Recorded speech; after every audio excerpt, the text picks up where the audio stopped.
सवाल किया जा रहा है कि क्या ज्यादा सोचने से दिमाग पर नेगेटिव असर पड़ता है? जी बिल्कुल, ज़्यादा सोचने से ही दिमाग पे नेगेटिव असर पड़ता है। असल में ये समझने की ये ज़रूरत है कि जितने भी हमारे दिमाग पे असर होता कैसे है, ये बड़ी एक मेन चीज़ है। देखिए सब इंसान है, उसको कोई ना कोई दुःख से, गम से, परेशानी, हर्डल्स, रुकावटों का सामना करना ही पड़ता है। अब हर इंसान के रिएक्शंस मुख्तलिफ होते हैं किसी भी चीज़ की तरफ, किसी भी रुकावट की तरफ, किसी भी परेशानी की तरफ। अब अगर तो किसी परेशानी की वजह से हमारी किसी भी वजह से या हमारी ओवरथिंकिंग आदत है, हमने सुस्ती है, हमने काम नहीं करना या हमारी कोई पर्सनैलिटी में इश्यू है या हमें कोई एंग्ज़ायटी वगैरह के मसले हैं, किसी भी वजह से ओवरथिंकिंग जो है वो हमें हमारे दिमाग पे नेगेटिव असर ही करती है। और जैसे कि मैं ये पहले बात बता रहा था कि असल चीज़ जो है, कोई भी जब मसला होता है तो इंसान के दिमाग पे असर उन मसाइल की वजह से इतना नहीं होता। ज़्यादा असर ये होता है कि हम अपने माइंड में उन मसलों को अडॉप्ट कैसे करते हैं, हम उनको किस तरह से अपने माइंड में हैंडल करते हैं। अब आप देखें कि बहुत सारे लोग नॉर्मल है, ज़िंदगी में आना, ज़िंदगी में जाना, किसी की लव्ड वन की डेथ हो जाना, तो सारे लोग जो हैं वो इस पे गमज़दा होते ही हैं। लेकिन नॉर्मल लोग जो हैं वो इससे निकल आते हैं। इसी तरह से कारोबार में नुकसान हो जाना, कोई जॉब का मसला हो जाना, स्टडी का मसला हो जाना, तो लोग इसमें से आम तौर पे परेशान होके कुछ देर सोच के इसमें से निकल आते हैं। लेकिन कुछ लोग इन्हीं वजूहात की बिना पे वो मरीज भी बन जाते हैं। तो ये मैं आपको ये बताना चाहता हूँ कि असल बात जो है ये यही है कि किसी मसले को हमने अपने माइंड में लिया कैसे, उसको सोचा कैसे।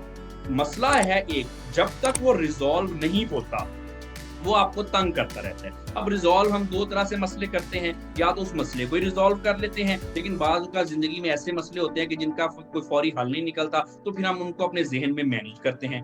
अब अगर मसला रिजॉल्व भी नहीं हुआ फिजिकली और उसके बाद जहन में भी हमने उसको मैनेज नहीं किया, तो वो क्या करता है, वो फिर हमें ओवर थिंकिंग में लेके जाता है, वो फिर हमें परेशान करता है। तो उस ओवर थिंकिंग की ही वजह से आगे ये सारी चीजें होती हैं। ये जो नफ्सियाती अमराज हैं, ये एक बात याद रखें, ये किसी जरासीम की वजह से नहीं होते। ऐसा नहीं है कि आपने बाजार से रेडी से कुछ उल्टा सीधा खा लिया तो आपका पेट तो खराब हो सकता है, लेकिन इस वजह से आपको डिप्रेशन नहीं हो सकता।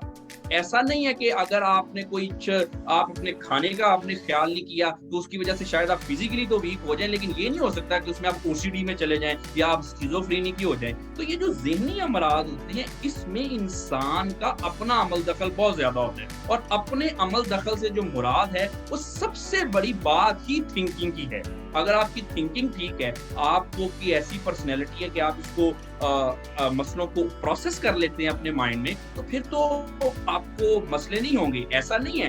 अब अगर एक आम चीज अक्सर मुझसे ये इंटरनेशनल मीडिया पे भी पर्सन पूछते हैं, जी क्या जी गुर्बत भी वजह है उसकी किसी की नफ्सियाती मर्ज की, तो यकीनी तौर पे ये एक फैक्टर तो जरूर है, लेकिन ऐसे नहीं कहा जा सकता कि जो दुनिया के सारे गरीब हैं वो नफ्सियाती मरीज ही बन जाए। ये डिपेंड करता है आपकी मुश्किल हालात पे और आपकी थिंकिंग पे, आपके माइंड पे। माइंड का जो मेजर चंक है वो थिंकिंग ही होता है। उसमें थोड़ा सा परसेप्शन का रोल होता है, फिर इमोशंस का रोल होता है, और फिर हमारी कॉग्निटिव स्किल्स का रोल होता है, लेकिन मेजर चंक जो है वो थिंकिंग ही है। तो जो आपका क्वेश्चन था कि क्या ओवर थिंकिंग किसी हमें कुछ मसले की तरफ लेके जा सकता है, तो जी बिल्कुल, ये एक बहुत बड़ा मैं तो कहूँगा प्राइम फैक्टर है किसी भी मसले की तरफ लेके जाने में। और मसले से मुराद क्लिनिकल और नॉन क्लिनिकल जो कि जिंदगी के छोटे छोटे मसाइल हैं।